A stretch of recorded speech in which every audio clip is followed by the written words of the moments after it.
ప్రతిసారి ఒక కొత్త వాళ్ళు రావాలనుకుంటారు కదా, అంటే ఈసారి పవన్ కళ్యాణ్ వస్తే ఎలా ఉండిద్దో చూద్దాం అన్నట్టు. అంటే టీడీపీ జనసేన పొత్తులో వెళ్తుంది కదా, ఏమండి టీడీపీ జనసేన పొత్తులో వెళ్తుంది కదా, అవునండి. బట్ అది సపోర్ట్ ఉంది కదా, ఇంకా బాగానే వెళ్ళొచ్చేమో అని నా అభిప్రాయం.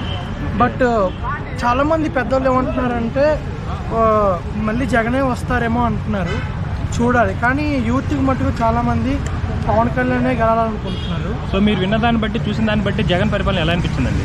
అంటే నేను విజయవాడ అండి, నేను ఇక్కడ నేర్చుకోవడం కోసం, ఎడ్యుకేషన్ కోసం ఇక్కడికి వచ్చాను. నాకైతే అక్కడ ఏం లేదు కాబట్టి ఇక్కడికి వచ్చాను. అంటే సంక్షేమ పథకాలు ఇస్తున్నాం అంటున్నారు కదా, సంక్షేమ పథకాలు ఇస్తున్నాం అంటున్నారు కదా.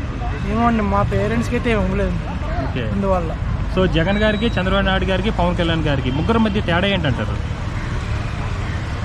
అంటే పెద్ద ప్రశ్నే, సో మళ్ళీ అప్పుడు అర్థం కాదు నాకు. జగన్కి, చంద్రబాబు నాయుడు గారికి, పవన్ కళ్యాణ్ గారికి ముగ్గురు మధ్య తేడా ఏంటంటారు? డిఫరెంట్ అంటే అది ఒక ఈక్వాలిటీ అనేది నాకు తెలిసి పవన్ కళ్యాణ్కే ఎక్కువ ఉందనిపిస్తుంది. అంటే పవన్ కళ్యాణ్ అనేది కొంచెం ఈక్వాలిటీగా చూస్తాడేమో అనిపించింది.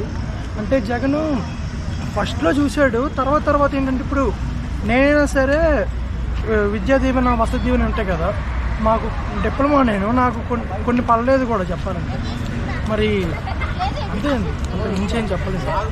బట్ చెప్పలేము, జగన్ గెలిచిన తర్వాత ఇంకా మెచ్యూర్ అవుతాడేమో.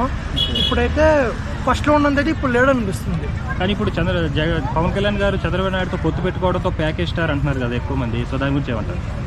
అదేం లేదు సార్, అది తన ప్రొఫెషన్ కూడా చూసుకోవాలి కదా. ఇప్పుడు జగన్ అంటే తను ఒక పొలిటీషియన్ మాత్రమే, కానీ పవన్ కళ్యాణ్ ఒక స్టార్ కాబట్టి తను కూడా తన ప్రొఫెషన్ చూసుకోవాలి అంతే. సో లాస్ట్ టైం టీడీపీకి 23 సీట్లు, జనసేనకు 1 సీట్ వచ్చింది కదా, ఈసారి పొత్తులు వెళ్తున్నారు కదా, ఎన్ని సీట్లు వస్తాయి అనుకుంటున్నారు? అంటే అన్నీ తెలియదు కానీ సార్, పవన్ కళ్యాణ్ సీఎం అయినా అవ్వకపోయినా ఈసారి ఖచ్చితంగా అసెంబ్లీకి అయితే ఖచ్చితంగా వెళ్తాడని గట్టి నమ్మకం ఉంది. అంటే లాస్ట్ టైం 2 చోట్ల ఓడిపోయారు కదా, ఈసారి గెలిచి వెళ్ళే ఛాన్స్ ఉంది అనుకుంటున్నారా? అంటే నాకు అంతలా తెలియదు సార్, నాకు తెలిసినంత వరకు అయితే అసెంబ్లీకి అయితే ఖచ్చితంగా వెళ్తాడని అనిపిస్తుంది. సో 1 ఓవర్లో నెక్స్ట్ ఏపీకి ఎవరిని సీఎంగా చూడాలనుకుంటున్నారు? నా హార్ట్ఫుల్గా అయితే పవన్ కళ్యాణ్ చూడాలనుకుంటున్నాను.